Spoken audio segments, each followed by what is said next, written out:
आदाब, नमस्कार, सत श्री अकाल।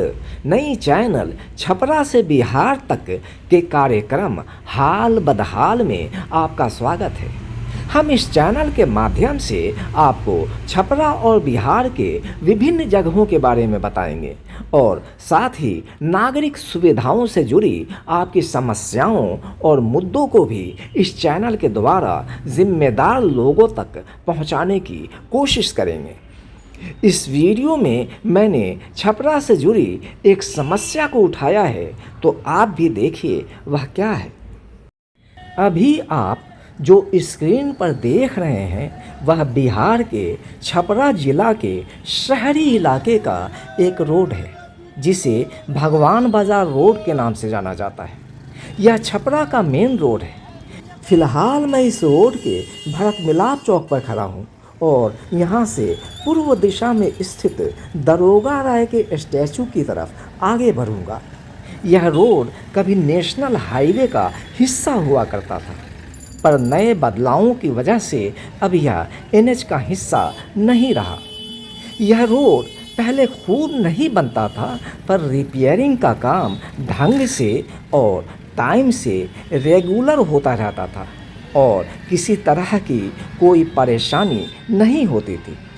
लेकिन अब यह रोड खूब बनता है पर चलता नहीं है।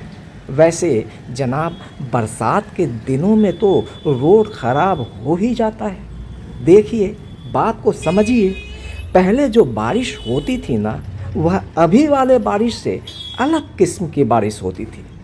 वह वाली बारिश रोड पर थोड़ा बहुत कृपा का भाव भी रखती थी।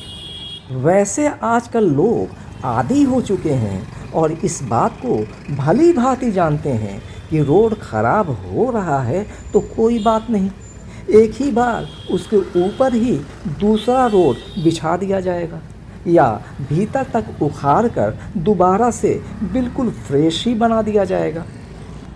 अब तो आप समझ ही गए होंगे, रिपेयरिंग और मेंटेनेंस का काम अब नहीं होता है, और अगर होता भी है तो रिपेयरिंग वाला स्थान अपना खुद का अलग पहचान लिए रहता है। ज़रूरी भी है, साहब लोगों को दिखाना भी होता है, इसलिए बिल्कुल साफ साफ नज़र आना चाहिए। अब आप ही बताइए, आना चाहिए कि नहीं आना चाहिए? हाथ कंगन को आरसी क्या, आप खुद देख ही रहे हैं और समझ ही रहे हैं कि स्थिति क्या है। यहाँ ड्राइविंग करना किसी हुनर या एडवेंचर से कम नहीं है। नज़र हटी, दुर्घटना घटी। अतिरिक्त सतर्कता के साथ ड्राइविंग का लुत्फ़ उठाना पड़ता है। आजकल के बच्चों को आपने चमचमाती रोड पर लहरिया स्टाइल में बाइक चलाते हुए तो ज़रूर देखा होगा।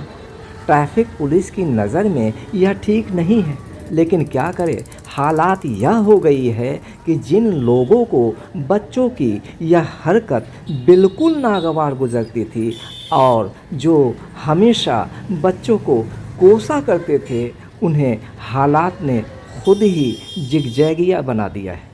क्या करें, खड्डों से भी बचना है, सीधे सीधे ड्राइविंग की कोई गुंजाइश नहीं बची। ऐसी स्थिति में अगर दूसरे गाड़ियों के टक्कर से बच भी जाएं तो भी खुद के बैलेंस बिगड़ने से गिरने की पूरी संभावना रहती है। यह स्थिति टू व्हीलर और थ्री व्हीलर यानी ऑटो रिक्शा वालों के लिए तो एक बड़ी मुसीबत की तरह हो गई है।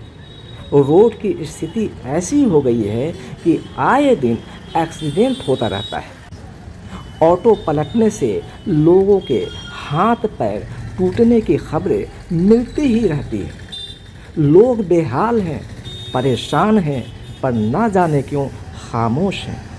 क्या आजकल नागरिक सुविधाओं में कमी के मुद्दों और तमाम तरह की परेशानियों के तरफ सरकार और प्रशासन का ध्यान आकृष्ट करने की एक मामूली सी कोशिश भी बड़े गुनाह की श्रेणी में आने लगी?